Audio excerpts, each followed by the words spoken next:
السلام عليكم ورحمة الله وبركاته. أجمل وأحلى متابعين، ازيكم حبايبي؟ عاملين ايه؟ يا رب يكونوا بخير وصحة جيدة ان شاء الله. النهاردة جيت لكم بفيديو جميل. هنعمل مكدوس الليمون بالطريقة السهلة البسيطة، وهنقولك على كل الأسرار والتكات اللي يطلع معاكي باللون والطعم والريحة اللي تجننتي. بس يا حبايبي خليكم معايا لحد آخر الفيديو، وهنشوف كل التكات اللي في مكدوس الليمون. بس اللي بيشوفني لأول مرة ما ينساش يدعمني باللايكات والاشتراك في القناة. وشكرا على كل اللي حط له لايك واشترك لي في القناة. ونسمي الله ونصلي على رسول الله ونشوف احلى مكدوس ليمون بالريحة والطعم ده عملناه ازاي. اول حاجة معايا كيلو من الليمون، وهنا ايه اللون الاصفر الجميل ده والليمون الجامد. وبعدين هنعمل ايه؟ وهنا عندي الفلفل البارد، عايزه تختار بارد عندك حامي، انا واخده الفلفل ده وفلفل اخضر وفلفل احمر. وبعدين يلا بقى نقول الطريقه الجميله اللي هنعملها. هنحط حل على النار، واول ما الميه تغلي هنزل بالليمون بتاعي ده. الليمون بتاعي ده يا حبايبي انا هسلقه لمده 15 دقيقه. 15 دقيقه بعد الغليان. واهم حاجه ان احنا ما نغطيش الحله علشان الليمون بتاعي ما يفرقعش. وبعد ال15 دقيقه ما عدت على الليمون هنبدا نطلعه بقى ونحطه في ميه بارده. هنرفعه كله كده. الطريقة بتاع المكدوس ده جميلة جدا، ولو عملتيها هتحتمديها تحطيها جنب بقى الاكلات الشعبية طعمية، وهنحطه جنب الاكل هيبقى جميل جدا وهيعجبكم وهيعجب افراد اسرتك. بعد ما خلاص طلعنا الليمون كده من المية دي ما ترميهاش يا حبايبي، في ناس بتعمل بها صابون وحلوة خالص لمنظفات البيت. خلاص كده احنا حطيناه في مية، هنفضل نغير المية دي لمدة 3 ايام، صبح وليل صبح وليل. ليه؟ عشان ننزل المرارة اللي في الليمون. خلاص كده احنا المية كل ما نغير المية كل ما تنزل المرارة اللي في الليمون. يلا نقول الطريقة هنعملها ازاي. اول حاجة بقى هنقطع قرون الفلفل دي في الكب. انا هفرم الفلفل ده، بس انا مش هفرمه يعني انعمه، هخليه كده حتت كبيرة زي ما انتوا هتشوفوا دلوقتي. هنبدأ نقطعه ونحطه في الكبة ونضربه مرتين كده او 3 مرات لحد ما يديني القوام اللي انا هوريه لكم دلوقتي. عايزة تستغني عن الفلفل الحامي ده وتحطي بارد تمام، عايزة تحطي حامي مع بارد اللي يريحك وحسب ذوق. وخلاص كده هنضربه.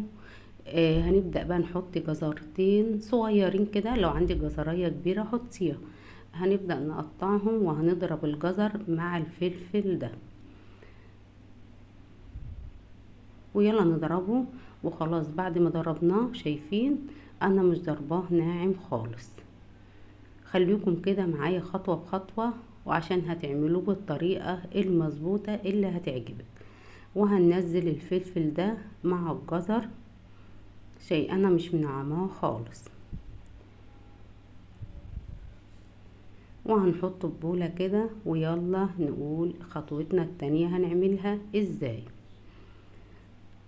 احنا بعد الليمون بقى ما نقعناه 3 ايام وغيرنا المية بتاعته، انا بقى مش عايزة مرارة خالص في المكدوس ده. هعمل المرارة نزلت في المية، فين مية النقع؟ هنزل بقى هنفتح الليمون ده وهطلع منه البذر ده عشان ما يدينيش مرارة تاني. شايفين؟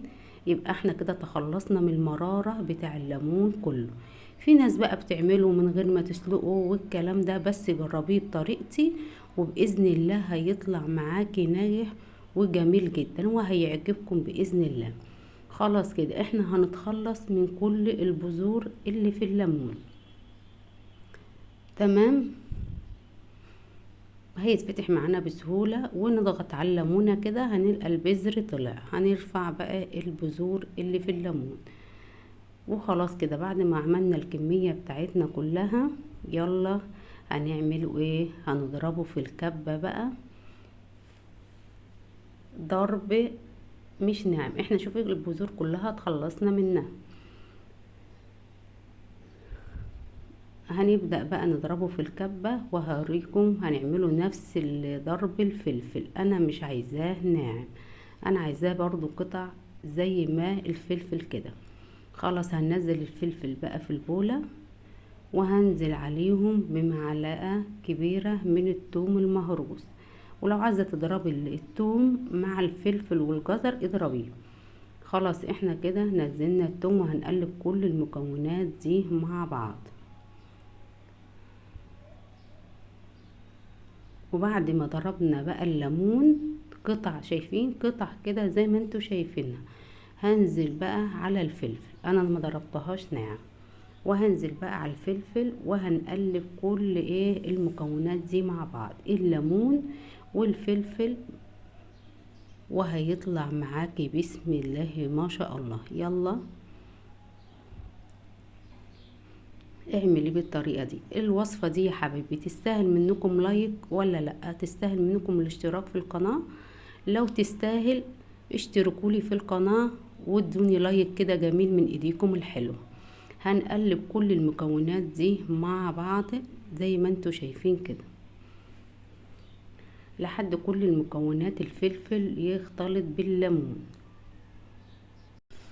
يلا بقى نحط التوابل بتاعتنا البسيطة مكدوس الليمون. هنعمل معلقة كبيرة من حبة البركة، معلقة من الكاري، ومعلقة كبيرة من الكمون، والملح بتاعنا حوالي كده معلقتين. ونظبط بقى الملح، ونحط التوابل دي على على مكدوس الليمون الجميل ده، ونقلب كل التوابل دي مع بعض. والملح بقى هنقلب كله ده، التوابل دي برضو. ولو عندك عصفر حط عصفر، حط معلقة كبيرة من العصفر. وخلاص قلبنا كل المكونات دي مع بعض. يلا بقى ندوق. الله الله، هنشوف النتيجة بتاعتنا الهايلة دي.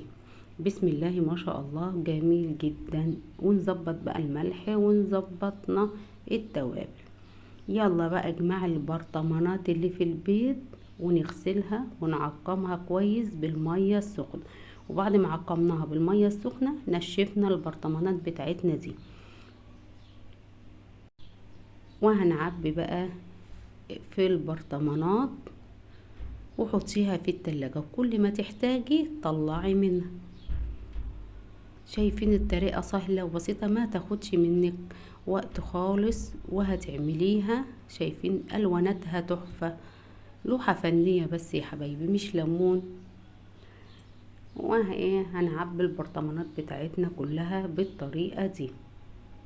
وخلاص احنا بعد ما عبيناها هنبدأ بقى نعمل الخطوة اللي بعد كده. واخر خطوة هنحط زيت على وش البرطمان، ليه مادة حافظة. وبعد ما حطينا الزيت نحطه في التلاجة، وبإذن الله هيبقى جميل معاكي.